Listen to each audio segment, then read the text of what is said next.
first ever factory outlet, Chandanagar, Mukunda Jewelers, opening soon. No making charges. నమస్కారం గురుగారు. నమస్తే అమ్మ. గురుగారు, చాలామంది చెప్తూ ఉంటారు మేము ఎంత సంపాదిస్తున్నా మా దగ్గర డబ్బు నిలవట్లేదు అని చెప్పి. ఇప్పుడు ఆర్థికంగా మనం అభివృద్ధి అవ్వాలన్నా, వచ్చిన దాన్ని మన దగ్గర నిలవాలన్నా మనం ఏం చేస్తే మంచిదంటారు? ఎలాంటి పనులు చేస్తే ఇంకొంచెం ఫైనాన్షియల్గా మనం సెటిల్ అవ్వగలుగుతాము? అంటే మనకి అద్భుతమైనటువంటి కొన్ని గ్రంథాలు ఉన్నాయి ఫైనాన్షియల్ ప్లానింగ్కి. ఆ ఫైనాన్షియల్ ప్లానింగ్ లేకపోవడమే చాలామందికి ఆర్థిక సమస్యలు. అవును. అంటే ఒకటి కర్మానుసారైన కొన్ని ఇబ్బందులు ఉన్న వాళ్ళు ఉన్నారు.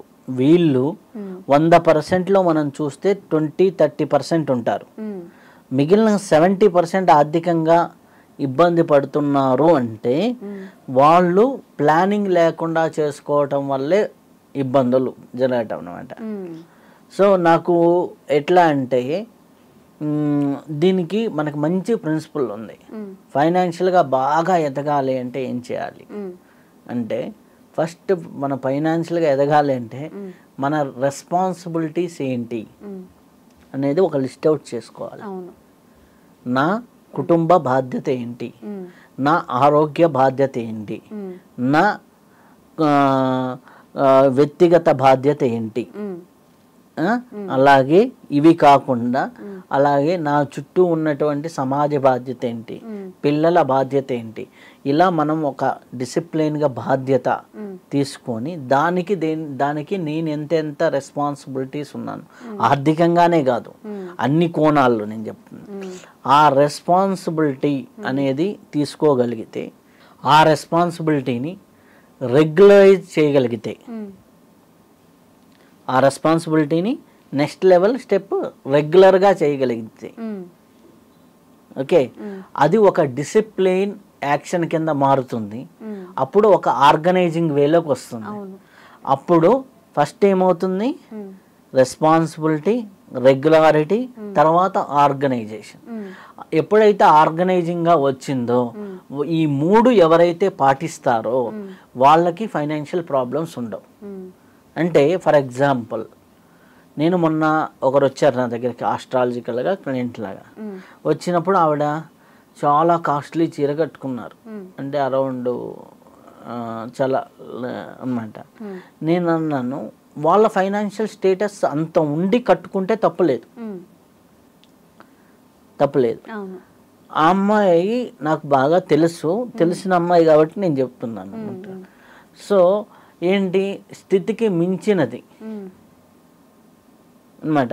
నేను ఊరికి సరదాగా అడిగా, ఏ చీర ఎవరైనా ఈ కాలంలో ఒక 100-200 సార్లు ఎవరైనా చీరని కడుతున్నారా? లేదు, ఎవరు కట్టుకోలేరు కూడా. అవునా? ఏ డ్రెస్నైనా 100 టైమ్స్ వేస్తున్నారా? 100 టైమ్స్ ఎవరు వేయటం లేదు.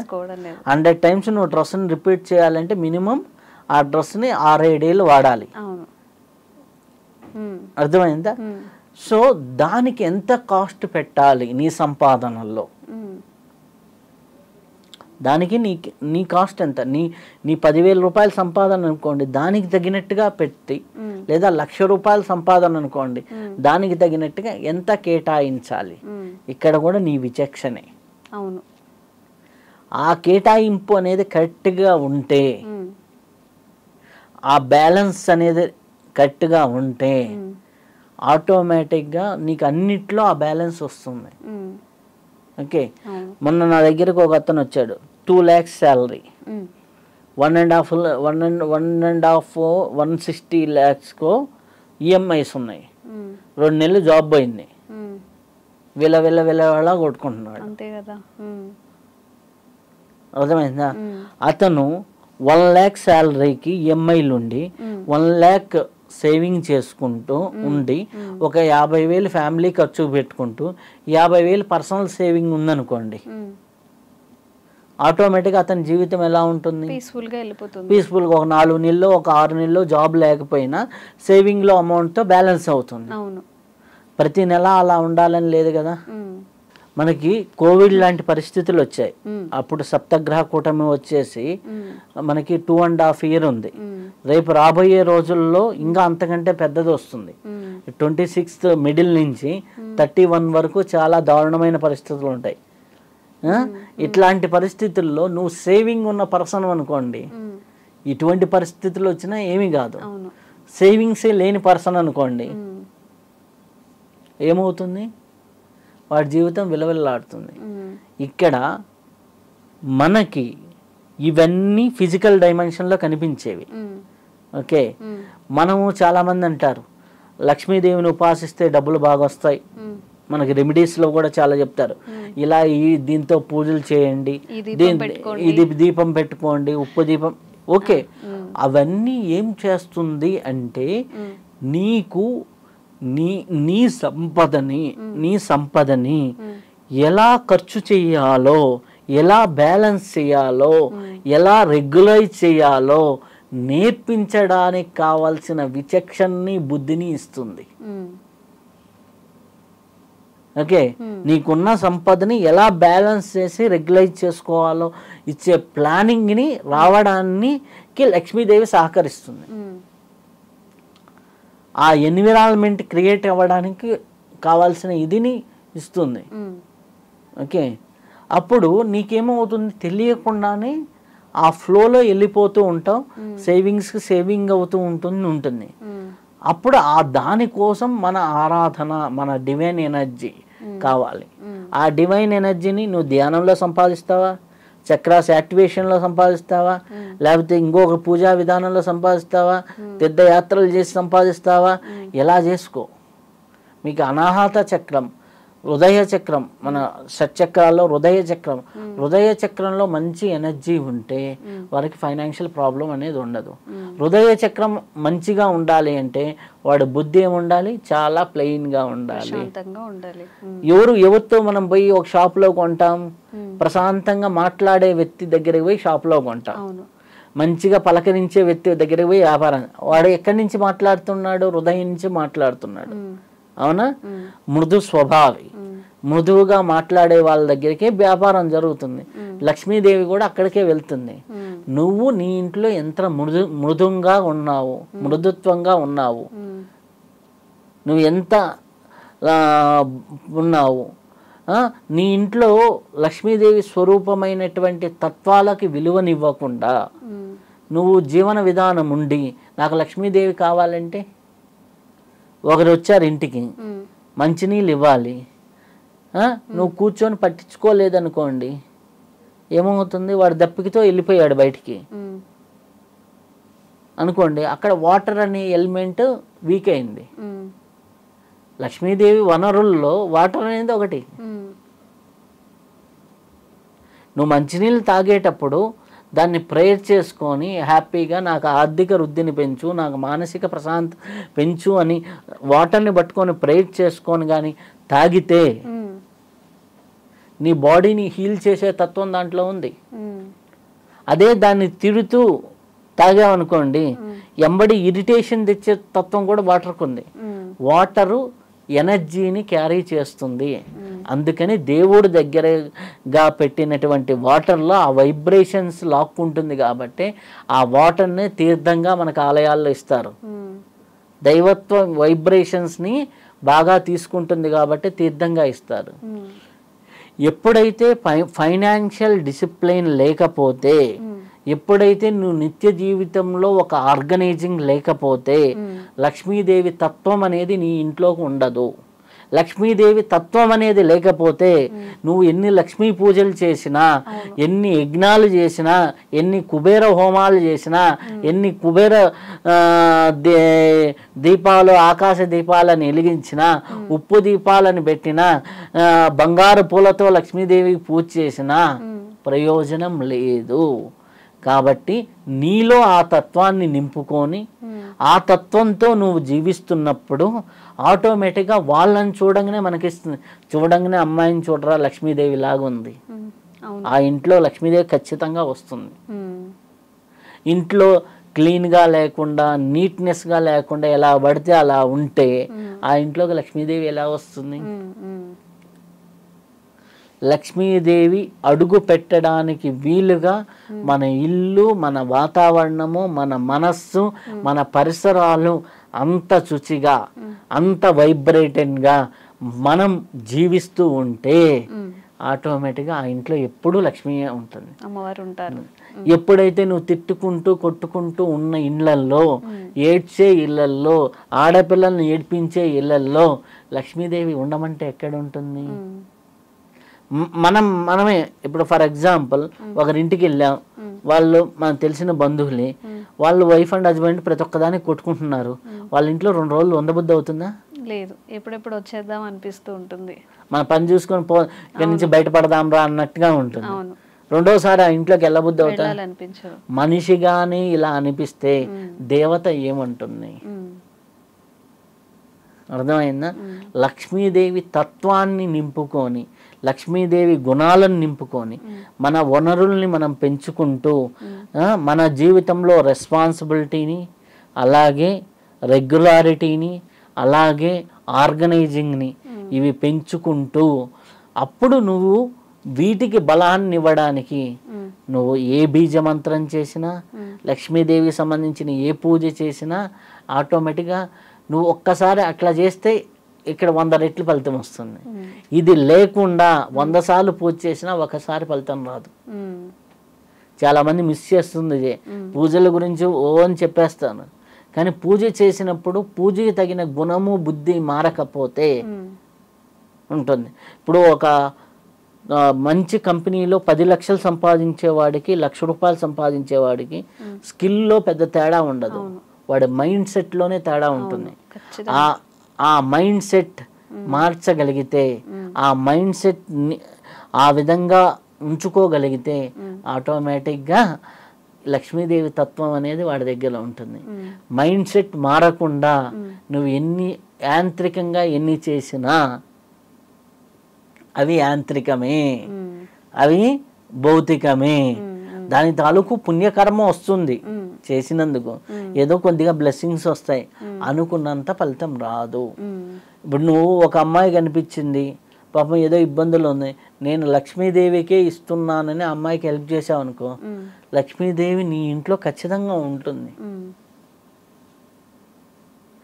నీ ఇంట్లో మీ ఆవిడ్ని లక్ష్మీదేవి లాగా చూడకుండా, మీ యొక్క కూతుర్ని వాళ్ళని లక్ష్మీదేవి లాగా చూడకుండా, మా ఇంట్లో లక్ష్మీదేవి రావాలి అంటే రాదు. ఎందుకంటే వాళ్ళ ఇంట్లో అబ్బా ఆ అబ్బాయిని చూడు, ఇప్పుడు మామూలుగా మనకి ఎవరైనా ఒకరింట్లో ఇస్తే వాళ్ళ అక్కని ఎలా చూసుకుంటున్నాడు, వాళ్ళ అమ్మని ఎలా చూస్తున్నారు, ఆ అబ్బాయికి మన అమ్మాయిని ఇస్తే బాగుంటుంది ఉంటుంది.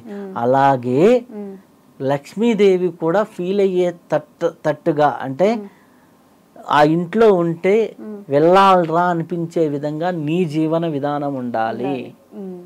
అలా నీ జీవన విధానం రెగ్యులైజ్డ్గా ఉన్నప్పుడు నువ్వు ఒక్క పుష్పం పెట్టినా లక్ష్మీదేవికి నేను వచ్చేస్తున్నాను వచ్చేస్తుంది. లేదు నువ్వు 108 బంగారు పుష్పాలు పెట్టినా నీ జీవన విధానం సక్కంగా లేకపోతే ఆటోమేటిక్గా ఫలితం అనేది చాలా తక్కువగా ఉంటుంది. ఇది తెలుసుకొని లక్ష్మీదేవి తత్వాన్ని అర్థం చేసుకొని, లక్ష్మీదేవి యొక్క ఇదిని అర్థం చేసుకుంటే నీ జీవితంలో ప్రతి వనరు లక్ష్మి, మనం పీల్చే గాలి లక్ష్మినే, మనం నడిచే ఈ భూమి లక్ష్మినే, మనము చూసే ప్రతి ప్రకృతి లక్ష్మినే, ప్రతి వనరు లక్ష్మినే, మనకు కలిగే ప్రతి ఆనందము లక్ష్మినే. అదన్నిటినీ నేను లక్ష్మీతత్వాన్ని నిరంతరం ప్రతి క్షణం అనుభవిస్తున్నాను అన్నప్పుడు ఇంత మించిన లక్ష్మీ ఆరాధన లేదు. ఆ ఆరాధనతో జీవిస్తూ ఉంటే వాడికి ఎప్పుడు లక్ష్మీదేవితో కొరవ ఉండదు. గురుగారు లలితా పారాయణం చేస్తూ ఉంటారు, అలాగే గాయత్రి మంత్రం పఠిస్తే మంచిది అంటూ ఉంటారు. చాలా మందికి ఉన్న సందేహం ఏంటంటే అసలు ఆడవాళ్ళు గాయత్రి మంత్రం చదవచ్చా? కొంతమంది చెప్పేది ఏంటంటే చదవకూడదు అని చెప్తున్నారు. అసలు గాయత్రి మంత్రం చదివితే ఎలాంటి ఫలితాలు కలుగుతాయి? ఎవరెవరు గాయత్రి మంత్రాన్ని పఠించవచ్చు? మీకు అద్భుతమైన గ్రంథం గురించి నేను చెప్తా. గాయత్రి మహావిజ్ఞానం పండిత శ్రీరామ శర్మాచార్య గారు రాసినటువంటి 3 వాల్యూమ్స్ ఉన్నాయి.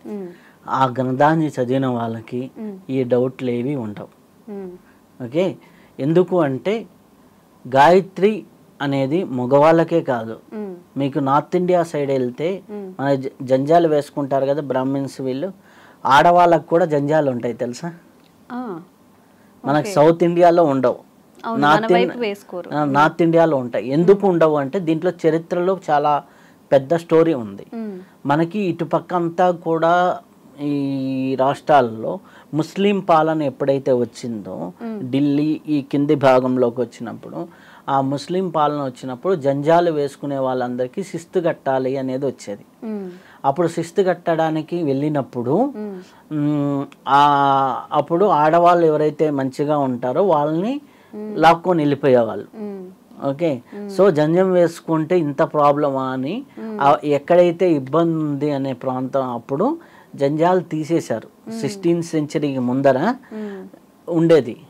మీకు కావాలంటే మీరు చూడండి, ఏ అమ్మవారి పూజలో కూడా మనం యజ్ఞోపవీతం మంత్రం చెప్పకుండా చెప్పం. అవును కదా. అప్పుడు యజ్ఞోపవీతం ఆడవాళ్ళకి లేకపోతే అమ్మవారి పూజల్లో కానీ ఎక్కడా కూడా యజ్ఞోపవీతం చెప్పకూడదు కదా. షోడశ మన 16 సంస్కారాలు, పుట్టుక నుంచి చనిపోయే వరకు 16 సంస్కారాలు ఉన్నాయి. 16 సంస్కారాలే అంటారు. లేడీస్కి 15 సంస్కారాలు అనరు కదా. ఎందుకు? యజ్ఞోపవీతం లేదని చెప్పాలి కదా. 16 చెప్తారు సంస్కారాలు. ఎందుకు అంటే కాలగర్భంలో అది అప్పుడున్న కాలమాన పరిస్థితుల వల్ల తీసేశారు. కానీ నార్త్ ఇండియాలో చాలా ప్రదేశాల్లో యజ్ఞోపవీతం ఉంది, గాయత్రి ఉపదేశం ఉంది. ఆడవాళ్ళకి కూడా జంజం వేస్తారు. కానీ మన సౌత్ సైడ్ అయితే అది లేదు. కాకపోతే స్త్రీలు అన్నప్పుడు మనకి గార్గి దగ్గర నుంచి కానీ సావిత్రి అమ్మ అంటే సతీ సావిత్రి గారి నుంచి ఎంతో మంది మహాసాధ్వీమణులు గాయత్రి ఉపాసన చేసిన వాళ్ళే. ఓకే, గాయత్రి స్త్రీతత్వమే. కాకపోతే ఏంటంటే గాయత్రి విశ్వశక్తిని ఈజీగా అబ్జర్వ్ చేసుకుంటుంది. ఆ విశ్వశక్తి వచ్చినప్పుడు వీళ్ళు హ్యాండిల్ చేసే సామర్థ్యం కూడా ఉండాలి. అంటే హ్యాండిల్ చేసే సామర్థ్యం అంటే నీకు పవర్లో మనకి హీటర్ పెట్టాం, వాటర్లో పెట్టాం, అది ఎట్లా పోయి ఎట్లా పట్టుకుంటే షాక్ కొడుతుంది. ఇలా షాక్ కొడుతుంది అని తెలిసినప్పుడు తెలిసి తెలియక ఎందుకు చేస్తారా అనేసి ముఖ్యంగా ఆడవాళ్ళని గాయత్రి చేయొద్దు అని కొంత ప్రచారం అయితే జరిగింది. అది తర్వాత మూఢ విశ్వాసంగా మారిపోయింది. ఎలా చేయాలో ఎడ్యుకేట్ చేయాల్సిందే పోయి అసలు చేయకూడదు అనేది వచ్చేసింది. అయితే ఎందుకు అంటే గాయత్రి మంత్రం అనేది ఊర్ధ్వరేతస్సు ప్రక్రియ. ఊర్ధ్వరేతస్సు అంటే మన శరీరంలో ఉన్నటువంటి ఎనర్జీస్ని బ్రెయిన్కి తీసుకెళ్లేటటువంటి ప్రక్రియ. స్త్రీలలో వచ్చేటటువంటి ఈ నెలసరి ఈ ప్రాబ్లమ్స్ అన్నీ కూడా అధోరేతస్సు ప్రక్రియ. ఈ అధోరేతస్ ఎప్పుడైతే కిందకి ఉంటుందో అప్పుడు అట్లాంటి సమయాల్లో చేసినప్పుడు ఆటోమేటిక్ కొద్దిగా డిస్టర్బెన్సెస్ క్రియేట్ అయ్యేదానికి అవకాశం ఉంది, ఎనర్జీస్. దానివల్ల ఎక్కువ సఫర్ అయ్యేదానికి ఆస్కారం ఉంది. కాబట్టి గాయత్రిని చెయ్యొద్దు అనేది ఇది. అంటే కొన్నిసార్లు చేయొద్దు అనే కన్ఫ్యూజన్ ఎందుకు, ఆడవాళ్ళు చేయకండి అనేది పెద్దవాళ్ళు చెప్పుకుంటూ వచ్చారు. కానీ గాయత్రి చేయటం వల్ల ఏంటంటే సూర్యునితో కనెక్టివిటీ వస్తుంది. సూర్యునితో ఎప్పుడైతే కనెక్టివిటీ వచ్చిందో సన్ ఎనర్జీ మన బాడీలోకి రావటం వల్ల ఆటోమేటిక్గా ఏమవుతుంది అంటే వారికి కావాల్సిన ఆరోగ్యం ప్రాప్తిస్తుంది, వారికి కావాల్సినటువంటి కీర్తి ప్రతిష్టలు గుర్తింపు వస్తుంది, వారికి కావాల్సినటువంటి అన్నీ కూడా లభించడం అనేది జరుగుతూ ఉంటుంది. 24 అక్షరాల గాయత్రి మంత్రంలో 24 అక్షరాలు ఎవరైతే చేస్తారో వారికి చాలా అద్భుతమైన ఫలితాలు ఉన్నాయి. అలాగే ఆ 24 అక్షరాలు పెద్ద పెద్ద యోగులు దాన్ని 32 అక్షరాలుగా చేస్తారు. అలాగే నవార్ణవ గాయత్రి అని ఉంది. అలాగే గాయత్రి మంత్రానికి ఆవుతులు కలుపుకుంటే సావిత్రి మంత్రంగా ఉంది. ఓకే, గాయత్రిని ఎన్నో రకాలుగా ఉపయోగించవచ్చు. ఓకే, చాలా మందికి ఇది తెలియదు.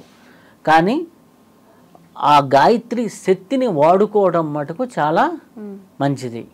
గాయత్రి శక్తి వాడటం వల్ల సూర్యశక్తి మనిషి శరీరంలోకి ప్రవేశించడం వల్ల జరిగే ప్రయోజనం ఏంటి అంటే వారి బుద్ధి పెరుగుతుంది. బుద్ధి ఎప్పుడైతే పెరుగుతుందో ఆటోమేటిక్గా ఏమవుతుంది, సద్బుద్ధితో ఆలోచిస్తారు. సద్బుద్ధితో ఆలోచించినప్పుడు వారికి ఏమవుతుంది, విచక్షణ వివేకము అనేది ఎక్కువగా ఉంటాయి. విచక్షణ వివేకం ఎప్పుడైతే ఎక్కువ అవుతాయో ఆటోమేటిక్గా ఏది చెయ్యాలి ఏది చేయకూడదు అనేటటువంటిది వస్తుంది. ఇప్పుడు ఫర్ ఎగ్జాంపుల్ ఒక స్కూల్ దగ్గరికి వెళ్ళారు, ఎవరో బాగా అందరూ కలిశారు, ఫ్రెండ్స్ అందరూ 10th క్లాస్ ఇంటర్మీడియట్, సిగరెట్ తాగుదాం అన్నారు. వీడు బుద్ధి ఏమనాలి? వద్దు అని చెప్పాలి. మనసు ఏమంటుంది? ఎలా ఉంటుందో అంటుంది. మనస్సు ఎలా ఉంటుందో అని టెంప్ట్ చేస్తుంటుంది, బుద్ధి వద్దంటుంది. దేనికి ఎనర్జీ ఎక్కువ ఉంటే అది పనిచేస్తుంది. అందుకనే చిన్నప్పటి నుంచి వాళ్ళకి సాధన చేస్తూ ఉంటే ఈ బుద్ధి అనేది పెరుగుతూ ఉంటుంది. ఎంత బుద్ధి పెరుగుతూ ఉంటే వాళ్ళకి ఈ లోభత్వంలో పడరు, ఎటువంటి చెడు అలవాట్లోకి పడరు, ఎటువంటి తత్వంలోకి పడరు. ప్రాక్టికల్గా నా జీవితంలో జరిగినటువంటి ఒక సంఘటన ఇది దాదాపులో వచ్చేసి 2014 or 13 ఆ ఇయర్లో జరిగింది. ఒక అమ్మాయి నా అన్నమాట, వాళ్ళ టీం లీడర్ అమ్మాయిని లిటరల్గా చాలా టార్చర్గానే ఇబ్బంది పెడుతూ ఉన్నారు. జరిగేదే కదా బయట సంఘటనలు. అయితే నన్ను వచ్చి అడిగితే నాకు బాగా తెలుసు అనమాట. తెలుసు అయితే నేను ఉండేసి గాయత్రి చేసుకో అన్నా. నేను ఏదో హెల్ప్ చేస్తాను, ఏదో మాట్లాడతాను అని అనుకుంది. నేను గాయత్రి చేసుకో అనేసరికి తను ఏమైపోయింది, ఉన్నట్టుండి షాక్ అయిపోయింది. నేను చేయను అది ఇది అని వెళ్ళిపోయింది. తర్వాత ఎప్పుడో వారం రోజులకి నువ్వు చెప్పినావు కదా, ఎట్లా చేస్తాను. నేను రోజుకి 1000 సార్లు, అమ్మాయికి ఉన్న ప్రాబ్లం ప్రకారం రోజుకు 1000 సార్లు, అమ్మాయికి కొద్దిగా అలవాటు ఉంది, రోజుకి 1000 సార్లు చేయమని చెప్పాను. సహస్ర గాయత్రి చేయమని. సహస్ర గాయత్రి చేయటం మొదలుపెట్టిన తర్వాత ఫస్ట్ 3 డేస్కి ఆ అబ్బాయి రోజు ఎట్లా అంటే తను ఎవరైతే టీం లీడర్ ఉన్నారో ఈ పని చేయలేదేంది ఆ పని చేయలేదేంది కావాలని అందరి ముందర తిట్టడం. ఈ 3 డేస్కి అది ఆగిపోయింది. నెక్స్ట్ 3 డేస్ చేసిన తర్వాత 6th డేకి ఏమైపోయింది అంటే అసలుకి ఈ అమ్మాయి ఒకటి ఉంది అనేది పట్టించుకోవటంలా.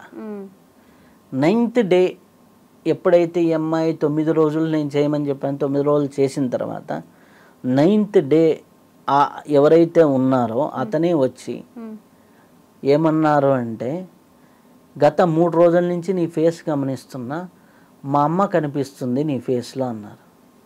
అంటే ఈమె ఎవరిని ప్రైజ్ చేసింది? Universal mother. ఆ మదర్లీ ఎనర్జీ ఈమెలోకి వచ్చేసింది. ఇప్పుడు రోడ్డు మీద నువ్వు వెళ్తున్నావు, మా అక్కలాగా ఉందిరా అని భావన కలిగింది అనుకోండి, నీకు సేఫే కదా. మనం నా అమ్మలాగా ఉందిరా అని భావన కలిగితే సేఫే కదా. ఓకే, ఆ అబ్బాయి ఆ తర్వాత ఎవరైతే ఇబ్బంది పెట్టారో ఈ అమ్మాయి ఒకరు అదే కంపెనీలో ఇష్టపడితే వాళ్ళిద్దరు ఇంటికి వెళ్ళి మాట్లాడి పెళ్ళి చేసి ఇప్పుడు వాళ్ళని ఆస్ట్రేలియాలో అదే కంపెనీలో పంపించాడు. ఇప్పుడు ఆస్ట్రేలియాలో ఉంటున్నారు వాళ్ళు. ఓకే, పెళ్ళి 6 సంవత్సరాలు 5 సంవత్సరాలు అయింది అమ్మాయికి. ఇదే నేను అరౌండ్ 10 years బ్యాక్ ఎక్స్పీరియన్స్. ఇప్పుడు నువ్వు చెప్పు, ఈ అమ్మాయిలో గాయత్రి అవసరమా కాదా? అవసరమే గురువుగారు. ఎలా చేస్తే ఇది అవసరము అంటే కొన్ని నియమాలు పాటిస్తూ వాళ్ళకి మంత్లీ ఇబ్బందులు ఉన్నప్పుడు చేయకుండా గాయత్రి పారాయణ సిన్సియర్గా చేసుకుంటే వాళ్ళకి ఆ డివైన్ మదర్ ఎనర్జీ వస్తుంది. డివైన్ మదర్ ఎనర్జీ ఎప్పుడైతే వస్తుందో వాళ్ళకే విచక్షణ పెరుగుతుంది. ఎలాంటి డ్రెస్ వేసుకోవాలనో, ఎలాంటి ఉండాలనో, ఎలాంటి అపీరెన్స్ ఉండాలనో వాళ్ళకి బుద్ధి విచక్షణ వివేకాన్ని పెంచగలిగితే ఆటోమేటిక్గా అద్భుతమైనటువంటి ఫలితాలు, అద్భుతమైనటువంటి ఇది క్రియేట్ అవుతుంది. లేదు అంటే మనస్సు చెప్పినట్టు మనసు మాయలో కొట్టుకొని పోతారు. మనసు మాయలో ప్రపంచం కొట్టుకోబోతుంది. విచక్షణ అనేది మనకు ఉంటే ఒరే బాబు దాంట్లోకి వెళ్తే మనం నష్టపోతాం. అంటే గురుగారు అందరూ మీ దాకా వచ్చి సమస్య చెప్పుకోలేకపోవచ్చు. అంటే వాళ్ళకి పర్సనల్ లైఫ్లో ఏవైనా ఉండొచ్చు. జనరల్గా గాయత్రి మంత్రం అనేది అందరూ ఇంట్లో పఠనం చేసుకోవడానికి ఎన్నిసార్లు చేస్తే మంచిది అంటారు? ఏ టైంలో చేస్తే మంచిది? ఎన్నిసార్లు ఎక్కువ చేసుకుంటే అంత మంచిది. చాలామంది అంటారు 3 సార్లు చేస్తున్నాం, లేకపోతే 24 సార్లు చేస్తున్నాం. 24 సార్లు చేస్తే మంచిదే. నీకు మామూలుగా మనం మొబైల్ తీస్తే ఇట్లా పైకి కిందకి స్క్రోల్ చేస్తే పైకి కిందకి స్క్రోల్ చేస్తే మనకు 15 నిమిషాలు అయిపోతుంది. అవును. సో నేను మొన్న ఒక హైలీ బిజీయెస్ట్ పర్సన్స్ ఎవరు, ఐఏఎస్ ఆఫీసర్స్, అవును. District collector. ఒక డిస్ట్రిక్ట్ కలెక్టర్ని కలిసా. అతను 3 పూట్ల గాయత్రి చేస్తాడు. ఉదయం ఇంట్లో చేసుకొని వస్తాడు, మధ్యాహ్నం ఆఫీస్లో కలెక్టర్ ఆఫీస్లో చేయడం కష్టమా ఈజీనా? మన వెసులుబాటుని బట్టి మనం టైం అంటే మామూలు కలెక్టర్ ఆఫీస్లో ఇబ్బందిగానే ఉంటుంది కదా, అందరూ కలుస్తూ ఉంటారు కాబట్టి. ఆయన లంచ్ బ్రేక్లో ½ అన్ అవర్ తీసుకుంటే పావు గంట గాయత్రి జపం చేసి పావు గంట అన్నం తినేసి వస్తాడు. నైట్ ఇంటికి వెళ్ళి చేసుకుంటాడు. సో ఇక్కడ ఎవరికి సాధ్యం కాదు. మన మొబైల్లో ఓ మెసేజ్లు చూసినంతసేపు 5 నిమిషాల్లో 108 చేయొచ్చు, 6 నిమిషాల్లో.